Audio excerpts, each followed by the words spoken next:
My daughter-in-law slid a piece of paper across the kitchen island and said something I never thought I'd hear from family. Either help us pay this debt, or don't expect to be part of our lives anymore. I looked down at the number. $620,000. For a moment, I honestly thought it had to be some kind of joke. But nobody laughed. My son Ethan stood beside his wife, Vanessa, with his hands shoved awkwardly into his pockets. He wouldn't even look at me. Vanessa, on the other hand, stared directly into my eyes. Confident. Certain. Like she'd already won. The late afternoon sun poured through the large windows of my home, just outside Portland. It illuminated every detail of the kitchen I'd spent decades building memories in. This was the house where Ethan had grown up. The house where his father and I celebrated birthdays, anniversaries, and holidays. The house where I sat beside my husband during his final weeks before cancer took him away. And now, somehow, I was sitting here being treated like a bank. I picked up the paper and studied it carefully. Several business loans, credit card balances, luxury car payments, a failed investment in a restaurant franchise, and a handful of personal loans I'd never even heard about. The deeper I read, the worse it got. "Ethan," I said quietly, "is all of this real?" He swallowed hard. "Most of it." That answer told me there was probably even more debt hidden somewhere. Vanessa immediately jumped in. "We've already spoken with financial advisors. The fastest solution is for you to help us clear everything." Help us. Interesting choice of words. Because what she actually meant was pay for everything. I set the paper back on the counter. "And if I don't?" The room went silent. Vanessa folded her arms. "Then I guess we'll know where we stand." There it was. The threat. Wrapped in polite language, but still a threat. I glanced at Ethan. For years, I'd always believed that if things ever got this bad, my son would step forward and defend me. Instead, he stared at the floor, avoiding eye contact, avoiding responsibility, avoiding everything. A memory suddenly flashed through my mind. 3 years earlier, Ethan had called me crying because he couldn't make a mortgage payment. I helped. Then it was a medical bill. I helped. Then a car repair. I helped. Then a business opportunity. I helped. Each time came with promises. "This is temporary. We'll pay you back. We just need a little support." The support never stopped. Only the excuses changed. I looked back at Vanessa. "How much have I already given you over the years?" Her expression tightened. "That's not relevant." I smiled slightly. "Funny. It feels pretty relevant." She shifted uncomfortably. Because she knew I was right. The truth was simple. The money wasn't the issue. The entitlement was. Neither of them seemed embarrassed about asking. Neither of them seemed concerned about what it would cost me. They only cared about what it would cost them if I said no. Vanessa took a deep breath. "We need an answer by Friday." I looked at the calendar hanging on the wall. 3 days. They were giving me 3 days to surrender my savings. 3 days to hand over the nest egg my husband and I spent a lifetime building. 3 days to rescue them from choices they had made themselves. I slowly stood up. My knees weren't as strong as they used to be, but my voice remained steady. "You have your answer." Hope flashed across Vanessa's face. She actually thought I was agreeing. Then I said one word. "No." The reaction was immediate. Vanessa blinked. "What?" "No." Ethan finally looked up. "Mom." "No, Ethan." The disappointment in my own voice surprised even me. Not anger. Not rage. Just disappointment. "I've spent years helping you." "Years." Vanessa's expression hardened. "So you're really choosing money over family?" I almost laughed. That line always appears when people don't get what they want. The moment boundaries are established, suddenly you're selfish. Suddenly you're unreasonable. Suddenly you're the villain. I picked up my purse from the counter. "If family only exists when money is involved," I said, "then maybe we're talking about 2 different things." The silence that followed felt heavy. For the first time, uncertainty crossed Vanessa's face. This wasn't going according to plan. Not even close. Then Ethan spoke. And somehow his words hurt more than hers. "If you won't help us," he said quietly, "maybe we need some distance." Distance. Such a harmless-sounding word. But we all understood what it meant. Choose the money, lose the family. That was the deal they were offering. I stared at my son. The little boy I'd carried through fevers. The teenager I'd supported through heartbreaks. The grown man I'd bailed out more times than I could count. And in that moment I realized something painful. He wasn't threatening to leave. He had already left. Emotionally, mentally, morally. This conversation was simply making it official. I nodded slowly. "All right." Vanessa looked relieved. She thought she'd won. She thought I'd fold before Friday. But something inside me had changed. A line had finally been crossed. Without another word, I walked toward the front door. "Eleanor." Vanessa called after me. I stopped. "What?" "Don't make this harder than it has to be." I looked back one final time. The confidence in her voice. The expectation. The certainty that I'd eventually give in. Then I smiled. Not because I was happy. Because I finally understood exactly who they were. And more importantly, who I needed to become. I opened the door.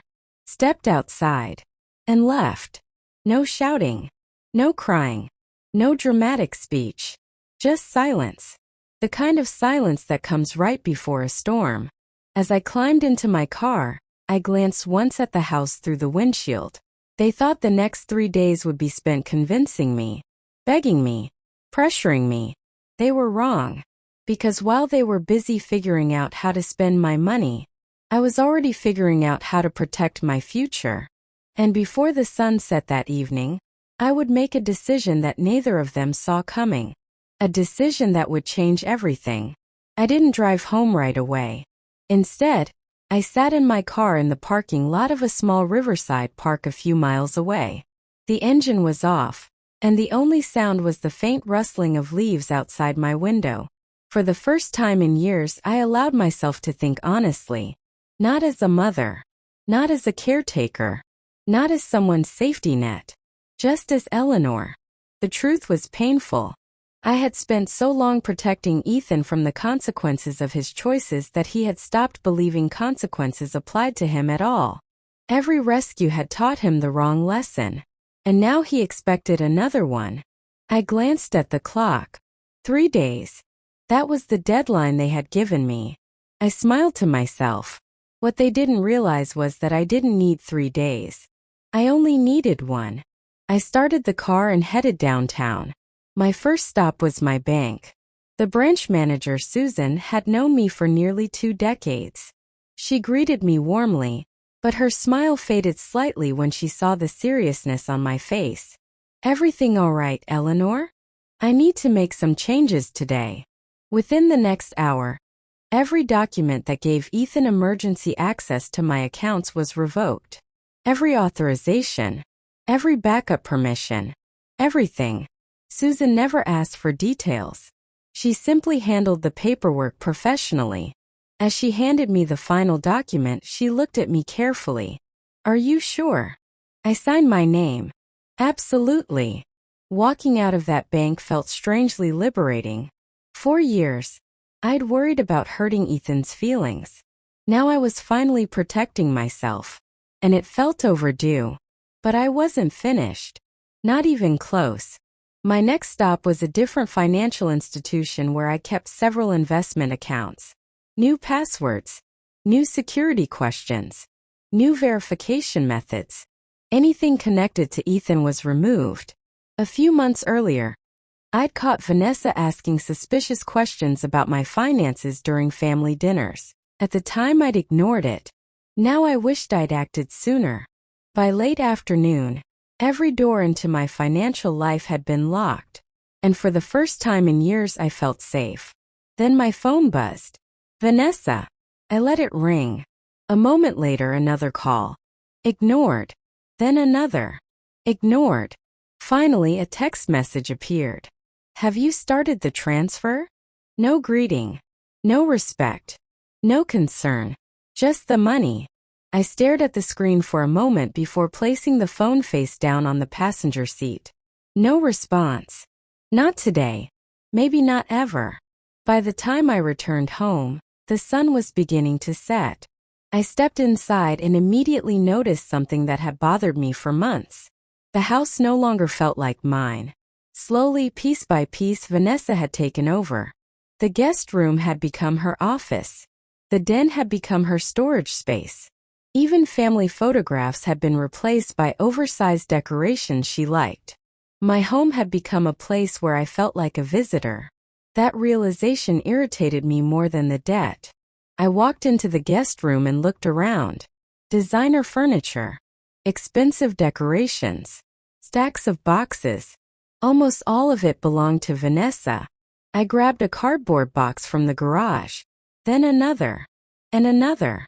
For the next 2 hours, I packed every single one of her belongings neatly and carefully. No damage. No anger. Just organization. By the time I finished, the room looked completely different. It looked like mine again. I stood in the doorway and smiled. A small victory, but a satisfying one. Then my phone rang again. This time it was Ethan. I answered. For a few seconds, neither of us spoke. Finally, he broke the silence. Mom. His voice sounded uneasy. Yes. Vanessa said you haven't responded. I've been busy. A pause. Then came the question. The money. Are you going to help us? Not how are you? Not are you okay? Not even can we talk? Straight to the money. I felt something inside me settle. A final piece clicking into place. No. Silence. Then another pause. You don't understand how serious this is. I looked around my living room, the room where I'd spent Christmas mornings, birthday parties, family dinners. I understood perfectly. I think I understand better than you do. His tone hardened. We could lose everything. I closed my eyes briefly, then answered calmly. That tends to happen when people spend money they don't have. The silence that followed was icy. For a second, I almost felt guilty. Almost. Then I remembered the ultimatum. Pay or lose your family. No. I wasn't the one who created this situation. They were. Ethan, I said quietly. You're 42 years old. He didn't respond. You need to start solving your own problems. The call ended shortly afterward. Not with yelling. Not with insults. Just tension. The kind that hangs in the air long after the conversation is over. That evening, I reviewed my monthly expenses.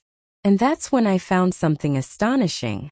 Over the years, I'd accumulated dozens of recurring payments connected to Ethan and Vanessa.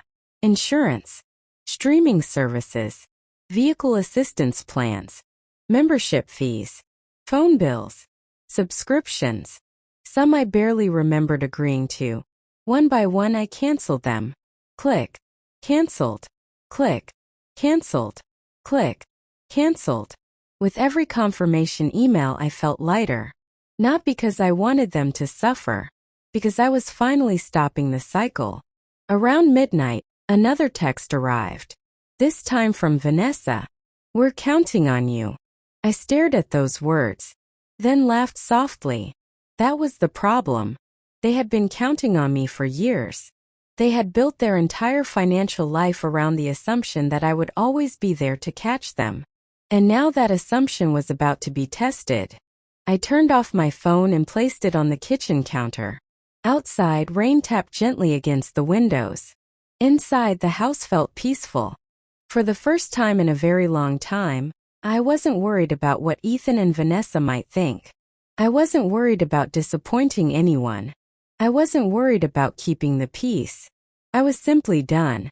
The next morning, they would wake up expecting another rescue. Instead, they were about to discover that the rescue team had permanently shut down. And when they checked their accounts, their cards, and all the little comforts I'd quietly been paying for, panic would begin setting in. because for the first time in their adult lives, they were about to face reality completely on their own. The first signs of trouble appeared sooner than I expected. It was barely 9 o'clock the next morning when my phone started vibrating across the kitchen table. Vanessa. I ignored it. 30 seconds later, it rang again. Then again. And again. By the time I finished my breakfast, there were 12 missed calls. I calmly washed my dishes, poured myself another cup of coffee, and stepped out onto the back patio. The sky was clear, and a cool breeze moved through the garden. Felt like the perfect morning. Unfortunately for Ethan and Vanessa, they weren't having the same experience. Around 10 o'clock, a text message arrived. Why isn't the vehicle payment going through? A few seconds later, another one. Call me immediately. Then another. This is an emergency. I read every message without replying, because for years, every inconvenience had been labeled an emergency. A late payment? Emergency. A vacation they couldn't afford? Emergency. A luxury purchase they regretted? Emergency. Everything was urgent when someone else was expected to pay for it. I set the phone aside and returned to my gardening. The roses I'd recently planted needed attention. It was surprisingly therapeutic. For years, I had spent my mornings solving other people's problems. Now I was finally spending time on things that actually brought me peace. Around noon, I heard a car pull into the driveway. I didn't need to look. I already knew who it was. A few seconds later came the sound of hurried footsteps, then loud knocking. Eleanor. Vanessa's voice echoed through the house. Eleanor, open the door. I remained seated in the sunroom. The knocking continued, harder this time. Then Ethan joined in. Mom, we need to talk. Need. That word again. Always need. Never want. Never appreciate. Need. I waited another minute before finally standing and walking toward the front entrance. Instead of opening the door, I looked through the security camera monitor mounted near the hallway. The two of them looked exhausted. Vanessa's hair was tied back carelessly. Ethan looked like he hadn't slept. For a brief moment, I felt sorry for him. Then I remembered the ultimatum. The sympathy disappeared. I opened the door just enough to speak through it. What is it? Vanessa immediately stepped forward. Our cards are being declined. I raised an eyebrow. That's unfortunate. She stared at me, clearly expecting more. When none came, her frustration grew. The automatic payments stopped. Oh, Eleanor, this isn't funny. I wasn't trying to be funny. Her jaw tightened. Ethan stepped forward. Mom, the rent payment didn't go through. I folded my arms. Did you have the money for it?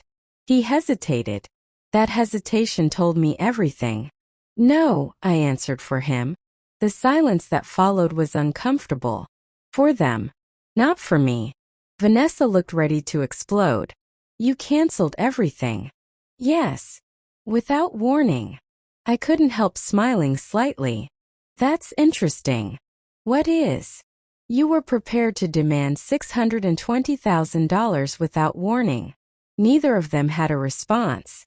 For the first time since arriving, they looked unsure of themselves. And that uncertainty quickly turned into anger. Vanessa pointed toward me. You're punishing us. No. I shook my head. I'm simply no longer financing your lifestyle. Those words hit harder than I expected. Because they were true. Painfully true. The luxury SUV. The expensive restaurants. The premium memberships. The designer purchases. I had quietly supported far more of it than I realized. And now that support was gone, reality was arriving fast. Eleanor, please, Ethan said. The anger in his voice had disappeared. Now he sounded tired. Desperate. We just need time. I looked directly at him. You've had years. The words seemed to hit him harder than anything else I'd said. For a moment he actually looked ashamed. But before the conversation could go any further, Vanessa jumped back in. You have more than enough money. There it was. The real issue. Not whether they could survive. Not whether they were struggling. The fact that I had something they wanted. And they believed they deserved it. I slowly opened the door wider and stepped outside. The three of us stood on the front porch. For a second, nobody spoke. Then I asked a question. When was the last time you visited me without needing something? Neither answered. I continued. When was the last time you called just to check on me? Silence. When was the last time you invited me to dinner? Because you wanted my company instead of my credit card? Vanessa looked away. Ethan lowered his eyes. The answer was obvious. It had been a very long time. I felt a strange mixture of sadness and relief. Sadness because I finally had to accept the truth. Relief because I was no longer pretending it wasn't true. We're still family, Ethan said quietly. I nodded. Then start acting like it. Another painful silence followed. Finally, Vanessa threw up her hands in frustration. This is unbelievable. No, I replied calmly. What's unbelievable is that you thought this would work. Her face turned red. For a moment I thought she might start yelling. Instead she grabbed Ethan's arm. Let's go. He didn't move immediately. He looked at me. Really looked at me. And for the first time in years I saw uncertainty in his eyes. Not uncertainty about the debt. Uncertainty about whether he had pushed too far. Whether he had damaged something that couldn't be repaired. Mom! I waited. But whatever he wanted to say never came. Eventually, he turned and followed Vanessa back to the car. I watched them drive away. As their vehicle disappeared around the corner, I felt an unexpected sense of peace. Not victory. Peace, because for once I wasn't being manipulated by guilt. I wasn't being pressured by threats. I wasn't carrying responsibilities that didn't belong to me. I went back inside and made myself lunch. Halfway through eating, I checked my phone. 37 missed calls. 23 text messages. Most from Vanessa. Several from Ethan. A few from unknown numbers. Apparently the pressure was growing. Fast. What they didn't know was that I had spent the morning making another important decision. A decision far bigger than canceling payments. A decision that would affect what happened to everything I owned after I was gone. And when they discovered it, the debt would be the least of their worries. Because Friday was approaching. The creditors were getting impatient. The money wasn't coming. And Ethan and Vanessa were about to learn that losing financial support was only the beginning of their problems. Friday arrived with an unusual sense of calm. The deadline Ethan and Vanessa had given me was finally here. 3 days earlier, they had walked into my kitchen convinced they were in control. Now, judging by the nonstop calls and messages, that confidence had completely disappeared. I woke up early, made myself breakfast, and deliberately left my phone on silent. No rushing. No anxiety. No panic. Just peace. After breakfast, I drove into the city for an appointment that had been on my calendar for weeks. Only now it carried far more importance than before. I was meeting with my attorney. As I sat across from him in his office, he reviewed a stack of documents. "Are you certain about these changes?" he asked. I nodded. I've never been more certain about anything. 4 years, Ethan had been listed as the primary beneficiary of most of my estate. It seemed natural. He was my only child. I had always assumed everything would eventually pass to him. But assumptions can be dangerous, especially when people begin treating your future inheritance like their present income. Over the previous days, I had done a lot of thinking. The truth was uncomfortable. Ethan and Vanessa weren't planning for their own future. They were planning around mine. And there was a difference. A very big difference. I signed the final page. My attorney placed it neatly into the folder. "There," he said. "Everything has been updated." As I stood to leave, I felt a surprising weight lift from my shoulders. For the first time in years, I knew my future decisions were truly my own. Nobody was entitled to them. Nobody was owed them. And nobody could pressure me into changing them. What I didn't know was that the day was about to become even more revealing. When I returned home that afternoon, I decided to finish clearing out the last few items Vanessa had left behind.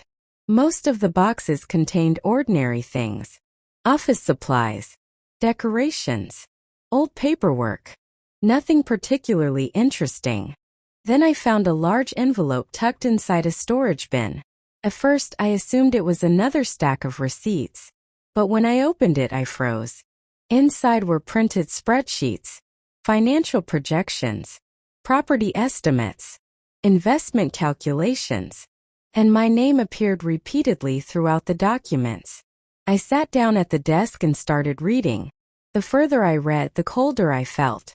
Someone had carefully calculated the estimated value of my home, my savings, my investments, even personal belongings. Every asset was listed, every dollar estimated, every detail analyzed. But that wasn't the worst part. The worst part was the notes. One section read, "House likely sold within 6 months." Another, "Expected inheritance allocation." And another, "Retirement accounts accessible after estate settlement." I stared at the pages in disbelief. This wasn't financial planning. This was pre-spending money that wasn't theirs. Money belonging to a living person. Money belonging to me. I turned another page. More calculations. More assumptions. More plans. Not one mention of my happiness. Not one mention of my well-being. Not one concern about my future. Only numbers. Assets. Value. Profit. For several minutes, I simply sat there in silence. Oddly enough, I wasn't angry.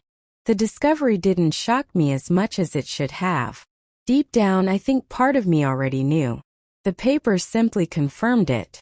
The inheritance wasn't something they hoped for someday. It had become part of their financial strategy, and that realization changed everything. I carefully placed the documents back into the envelope, then stored it in a drawer. Not as evidence. Not for revenge.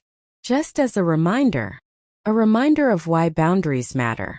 Around 5 o'clock, my phone started ringing again. Vanessa. Ignored. Then Ethan. Ignored. Then Vanessa again. And again. And again. Eventually, curiosity got the better of me. I listened to one voicemail. "Eleanor, please call us back." Her voice sounded completely different now. Gone was the confidence. Gone was the entitlement. Now there was fear. Real fear. I deleted the message. A few minutes later, another voicemail arrived. This time from Ethan. "Mom, please. We need to talk." I closed my eyes. For years, those words would have worked. They would have triggered guilt, concern, responsibility. But now I understood something important. Not every crisis belongs to you. Some people only learn when they're forced to face the consequences of their own choices. As evening approached, I stepped outside onto the patio with a cup of tea. The sun was beginning to set. The garden looked beautiful. The new roses were starting to bloom. I was admiring them when headlights suddenly appeared at the end of the driveway. I sighed. Right on schedule. A black SUV rolled to a stop. Ethan and Vanessa climbed out. Neither looked happy. Neither looked composed. In fact, both looked exhausted. Before they reached the porch, I already knew this conversation would be different. The confidence they carried earlier in the week was gone. Reality had finally arrived. Vanessa walked forward first. "Eleanor." I remained seated. "What do you want?" She opened her mouth, then closed it. For several seconds, she seemed unable to find the words. Finally, Ethan spoke. "The bank denied our request." I said nothing. "Our refinancing fell through." Still nothing. "We're out of options." The words hung in the air. Out of options. For once, there was no manipulation behind them. No threats. No ultimatums. Just reality. And reality is often much quieter than people expect. For a long moment, nobody spoke. Then Vanessa surprised me. She sat down on the edge of a garden bench. Her shoulders slumped. And for the first time since I'd known her, she looked defeated. Not angry. Defeated. We thought you'd help. I looked directly at her. I know. The silence returned. Heavy. Awkward. Honest. Then Ethan lowered his head. And what he said next caught me completely off guard. You were right. I blinked. Those 3 words were something I waited years to hear. Not because I wanted to win, but because I wanted accountability. And for the first time it sounded genuine. But before I could respond, my eyes drifted toward the envelope sitting inside the house. The one filled with inheritance calculations. The one filled with plans for my money. And suddenly I realized something important. An apology was a beginning, not a solution. Trust wasn't rebuilt with a few words. It was rebuilt through actions. And the actions that came next would determine everything. Because although Ethan didn't know it yet, I had already changed my will. I had already protected my future. And the discovery I made inside those documents was about to force a decision that neither Ethan nor Vanessa would see coming. A decision that would permanently alter the course of our family. After Ethan's apology, I didn't give him an answer. Not because I wanted to punish him. Because I genuinely didn't know what to say. Too much had happened. Too many lines had been crossed. And some wounds need time before they can even begin to heal. Eventually, Ethan and Vanessa left that evening. No arguments. No shouting. No dramatic scenes. Just silence. As their SUV disappeared down the street, I sat alone in the garden for a long time. The setting sun cast long shadows across the lawn. And for the first time in years, I wasn't thinking about someone else's problems. I was thinking about my own future. And that future suddenly looked a lot brighter than it had a week earlier. The following days were surprisingly quiet. The calls stopped. The texts became less frequent. And for the first time in a very long while, my life felt peaceful. I started reconnecting with old friends. People I hadn't spent enough time with because I was always busy helping Ethan and Vanessa solve one crisis after another. I joined a local book club. Started taking morning walks along the river. Even signed up for a photography class I'd been putting off for years. Every day felt a little lighter. A little freer. Then about 3 weeks later, I heard news through a mutual friend. Ethan and Vanessa had moved out of their luxury apartment. The rent had become impossible to maintain. They'd relocated to a much smaller place on the edge of town. Apparently, Ethan had taken on additional work to keep up with payments. Meanwhile, Vanessa had started working full-time again. For the first time in years, they were actually living within their means. The adjustment wasn't easy, but it was necessary. And oddly enough, hearing that brought me relief rather than satisfaction. I didn't want them to suffer. I wanted them to grow. There is a difference. One rainy afternoon, a package arrived at my front door. At first, I assumed it was something I'd ordered. But when I opened it, I immediately recognized the contents. Family heirlooms. Several pieces I thought were gone forever. An old silver jewelry box. A collection of antique photographs. A pocket watch that had belonged to my grandfather. Carefully wrapped at the bottom was a handwritten letter. I unfolded it slowly. The handwriting was Ethan's. Mom, I don't expect forgiveness. I don't even know if I deserve it. I've spent a lot of time thinking about everything that happened. For years, I blamed circumstances for my problems. Bad luck. Bad investments. Bad timing. But the truth is, I kept making bad decisions because I believed someone would always rescue me. You tried to help me. Instead, I took advantage of your kindness. I'm sorry. I know words aren't enough. I just wanted you to know that I'm trying to change. I've started paying back what I owe. It's going to take years, but that's my responsibility. Not yours. Love, Ethan. I read the letter twice. Then a third time. Part of me wanted to immediately call him. Another part wasn't ready. Growth takes time. Trust takes longer. Still, it was the first truly honest message I'd received from him in years. And that mattered. A lot. Summer arrived shortly afterward. The garden flourished. The roses bloomed beautifully. The house felt alive again. One morning I stood near the flower beds and realized something surprising. I wasn't angry anymore. The resentment had slowly faded.